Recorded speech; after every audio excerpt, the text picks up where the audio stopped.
Tuesday, looking tired, I'm feeling quite sick. I feel like there was something missing in my day-to-day life. So I quickly opened the wardrobe, pulled out some jeans and a t-shirt that seemed clean. Thought that I'd wear a pair of old shoes that were ripped around the seams.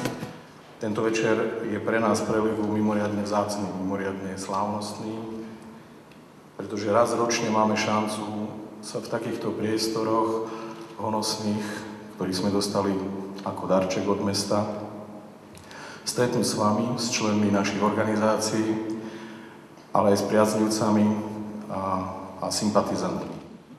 Príjmite preto, prosím, tento koncert ako taký osviežujúci dúšok pre vašu dušu a zároveň ako veľké poďakovanie vám všetkým. Prajem vám v mene ľudí príjemný večer a pekný kultúrny zážitok.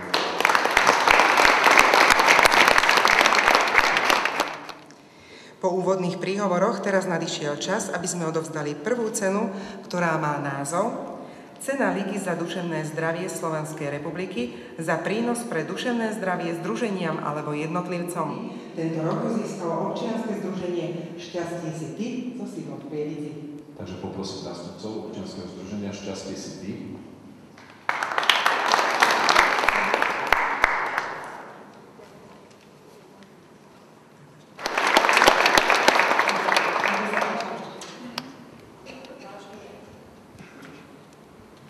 Vážené dámy, vážení páni, v úvode by som chcela vyjadriť srdečné a úprimné poďakovanie za dnešné ocenenie v mene celého nášho občianskeho združenia Šťastie si ty z Prievidze. Do budúcnosti máme veľa plánov. Ide nám hlavne o skvalitnenie služieb pre psychiatrických pacientov v našom regióne. Naďalej pracovať v oblasti pacientskej advokácie a v spolupráci s nemocnicou vybudovať komunitné služby, ktoré by skvalitnili služby klientom psychiatrie.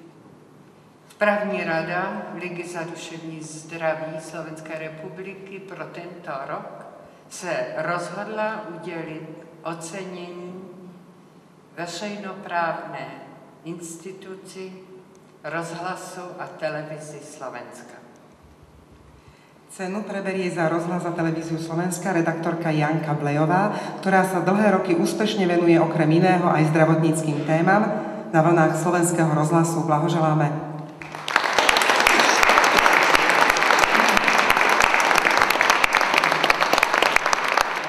Najlepší kamarát môjho syna bol ťažký psychiatrický pacient. Napriek nesmiernemu úsiliu lekárov a obrovskej láske celej svojej rodiny, vrátane mňa, spáchal Michal samovraždu. Mal 22 rokov. To bol taký veľmi silný moment pre mňa pred rokmi, keď som sa začala tejto téme venovať. Navštívila som viacero zariadení, rozprávala som sa s mnohými chorými. Každý z nich mi povedal, že zdravý človek si nevie predstaviť, čo znamená duševná choroba. Aké to je obrovské utrpenie. Liga za duševné zdravie od roku 2001, kedy bol Svetový deň zdravia venovaný práve duševnému zdraviu, rozvíja aktivity v tom širokom spektre, ako o nich hovorila pani moderátorka, pani Nora. A ja sa veľmi teším, že do repertoára aktivít pribudli aj aktivity tohto typu, oceňovanie tých, ktorí vytrvalo, neúprosne a nástojčivo pracujú v oblasti duševného zdravia a práve to, čo my ako kancelária oceňujeme práve na poli komunitnej starostlivosti. Je to občianske združenie Radosť, ktoré má aj ďalšiu aktivitu v podobe združenia Opora. A čo sa mne veľmi páči, sú to veľmi optimistické názvy. Radosť, Opora, predtým bolo Šťastie si ty, Tomáš spieval Life is good a Be by my side, takže tá atmosféra je tu naozaj nabitá optimizmom, mne sa to hrozne páči a veľmi tomu fandím. A poprosím teda štatutárnu zástupkyňu občianskeho združenia Radosť, pani Drahoslavu Kleinovú, keby prišla sem na pódium a v mene svojej organizácie prevzala túto cenu. Naša cena je v podobe diplomu kancelárie Svetovej zdravotníckej organizácie a v podobe finančného príspevku na rozvoj ďalšej činnosti.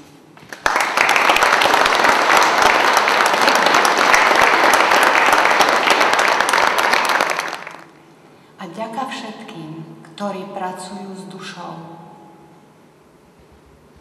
Či to sú už učitelia, samozrejme rodičia. A všetci pracujeme s dušou, pretože ju máme.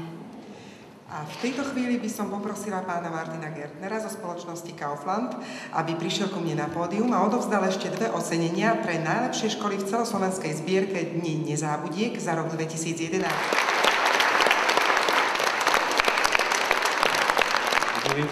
Gratulujem ešte raz, nech sa páči. A aby ste si zlepšili duševnú pohodu s našim darčekom.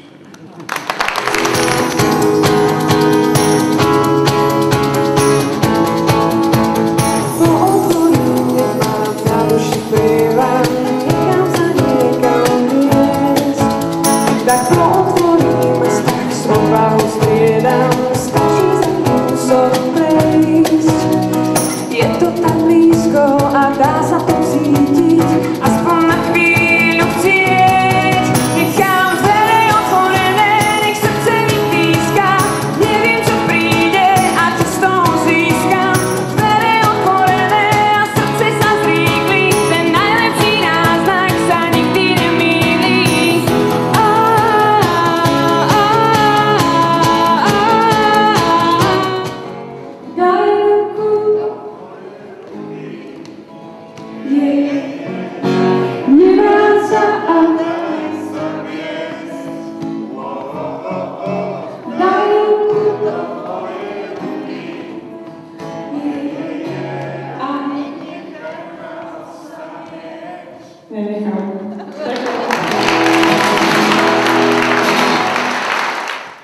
Niekedy si hovoríme, keď vidíme tých úspešných, bohatých, že toto sú tí víťazi života. A často pochádza ich úspech z toho, že jednoducho dokázali okradnúť ostatných, že boli šikovnejší a väčší a mazanejší zlodeji ako tí smoliari. Ale ja vám hovorím, a preto som tu, vy ste tí víťazi života. Vy ste tí víťazi, ktorí majú bolavé duše a či váži vaša duša 21 gramov alebo 21 tón, tak vy ste dôležití pre tento svet. Vy ste tie zrkadlá, v ktorých sa my musíme občas zhliadnúť a musíme sa do nich pozrieť, aby sme vedeli, čo je dôležité v živote. A preto som prišiel sem, aby som poďakoval okrem iných vzácnych ľudí aj vám. Ďakujem vám pekne.